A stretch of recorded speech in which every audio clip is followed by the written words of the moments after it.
Hey, this is a brand new video, but we're doing 15 minutes today. So I'm gonna start the clock right here, and we're gonna continue because today's like a rush day. But let's get straight into this. Next time we're gonna do an hour, but let's see this. All right, 15 minutes started now. But make sure you guys like and subscribe if you guys are enjoying the daily videos though. All right, chapter 4: A mine smeared across the head of the mill hammer. Grace Dalton's thirsty eyes were still on Robert Hamill, Hamill and Smith twins approached her. Hetty, let me see how to say this word. Let me see how to say this word. I gotta see how to say this word. First word of the day.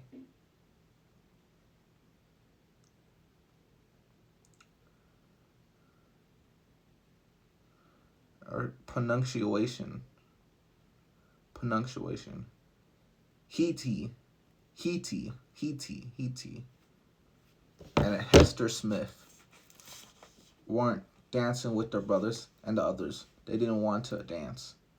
They were still and cool girls who watched and whispered through barely ate, sometimes dry in them had identified Grace Dalton as a source that they might be interested in. They latched onto her without knowing why, but not stood a few feet away watching her. Watched Robert watch the wake dancers at Juan's Tunstall's funeral. Their brother Harry was dancing here. He was loud, energetic boy tugging too hard at the hand to his left. As he pulled to the right, the sun was slowing the pace of the dance. Foreheads ran with sweat, and bare feet crushed the dying grass as they circled on. Grace knew, as everyone there knew, that the dance had a purpose. Whoever was the first to fall could be asked a question. Any question. Not only did they have the answer, they had to tell the truth. Somebody had fallen, and it was enough to distract Grace from gazing at Robert for a moment. From the distance at which Grace watched, it seemed a dream. As Anna Tunstall stumbled in heat haze, her head to the harsh grass, young Smith, Bill, was the first to hop over in front of her. Grace sucked her lip, wondering what question it was that Simon put onto Anna. She knew what she would have to ask her, given the chance. Your Grace with a dead baby, announced Hester Smith. Aren't you? Added Hetty in equally empty voice. Grace shifted her gaze back to Robert Hamill. She was wondering how much she could see him at the manor house. He was just returned the week before from France, where his father had sent him to learn something about trade and travel. The twins didn't twitch so much as an eyelid as they considered Grace Dalton. She leaned against a tree at the edge of Horsehall Wood, slowly chewing a thin stalk of pale brown grass. Why did your baby die? Asked Hester Smith. Did you kill it? Asked Hetty. Grace didn't appear to have heard enough question. She shifted her weight from one hip to the other, and her fingers unconsciously stroked her belly where the baby had been. So something good had come of the death. Then she thought, how lucky for her that the baby boy had died just as Lady Hamhill was looking for a wet nurse for her own son. Lady Hamhill, the second Lady Hamhill, young wife to Sir George with a child that needed milk. There was Grace on the doorstep of the manor, fallen, mourning with her baby gone in the ground and milk hanging in her breast ready. What luck.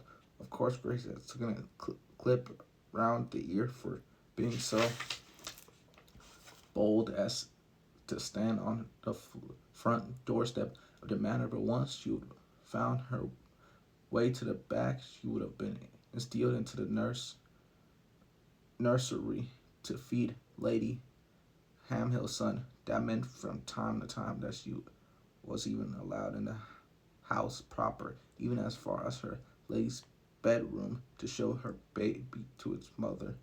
Once in a while, Grace knew where Robert Hamhill's bedroom lay. She had been seen the door, and through it been closed, she thought powerfully about to get beyond it. Robert was young and not half the men that vigorously Bayet brothers were, whichever of them it had been who had been given her a baby. But Robert was rich, and unlike his older brother Samuel, he was unwed, and Grace held unlikely desires of securing him. The twins made one more try. Mad Birch, you killed your baby so you could let her lady. She shipped baby suck at you instead. That was Hester Smith. Grace slowly turned her head to look down at Smith twins, who stood upright in their rough, long white dresses, their eyes as unblinking as owls. Did you do that? Asked Hetty. Grace spoke so quietly that the twins barely heard. It was Juan Tunstall that killed my boy, she said. Then she pushed herself away from the tree and started back to the manor horse, for she had been only home across the valley on an errand, and she could not afford to be gone long. The Hamhill baby would want feeding soon. Chapter 5, Stonefoot. The dance was done. The heat of the sun had soaked into everyone, and while some sat on the grass of the field with their legs out, propped up, with their hands behind, others sunk.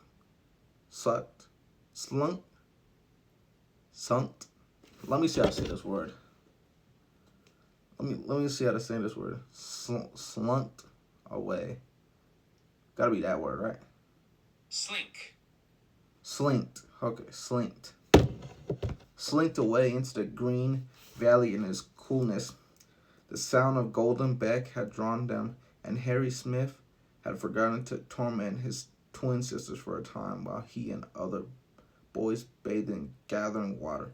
Robert Hamhill waited. Everybody had left, but Autumn Tunstall and her quiet brother Tom had wandered away from the dance and was walking around the lines. The lines trail curved into turf up by the road. Anna watched him winding his way through and around, and then called. Her voice drifted as far as Robert. There was no wind, so Tom must have heard too far, for he was closer, but he did not move.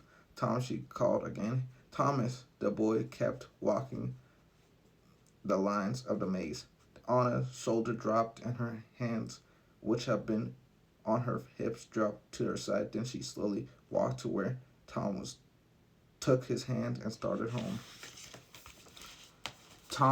The track had led from the road straight to the gates of the manor, then on the right past Tunstall's cottage. But Robert saw that Anna pulled her brother the other way, back past the churchyard to the path up from the valley. She was retracting her steps. The journey they made back an hour or so before, with a body on the floorboard. Robert followed, keeping his distance. Down to the back, where a short way, the sound of stupid boys floated over from gaining water.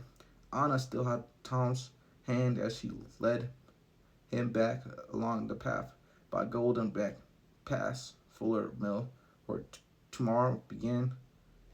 Monday, she would have to find herself again. She didn't stop then, just as Robert expected her to turn up the path that led through Calliswood to the cottage that was now hers. Anna made straight ahead past a trysting tree and further, pulling Tom along with her. They walked for half an hour along the valley floor, and only the trees and Robert Hamill saw them go. Robert wondered if she knew he was falling, so he dropped away back, trying to use tree trunks to hide himself, leaning his head around only when he thought it was safe. A little way on, and finally she stopped. There was a stone foot, a tiny bridge across the beck, made of two long and narrow blocks of stone laid end to end. They met halfway on a pillar that had been set into the bed of the stream. There were no handrails at either end of the footbridge. Two square stone bollards formed an open gateway across the path. The bridge had the Latin power of Methuselah. I need to learn how to say this word. Methuselah. Let me learn how to say this word. Methuselah.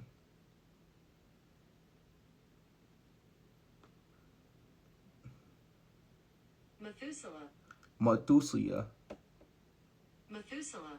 Methuselah. Methuselah. Isn't that a Greek? That guy was in the Bible. Now I'm thinking about it. Methuselah. Yeah, he was in the Bible. Methuselah, an ancient and patient thing. Just above Stone Foot, the stream had made a pool for himself, and over the course of the last 10,000 years, much smaller than gaining water, but much quieter too. Robert pulled himself into tight behind a large scrub oak and looked. Anna came off the path, and Tom followed her onto this grassy bank above the pool. Despite the thick woods all across the vast sea, this secluded pool was a rare spot in full sunshine. Sunlight stole over the ripening water, sending beams even as far as it. The surridge. I need to learn that say right. Surridge. Syringe. How do I say this word?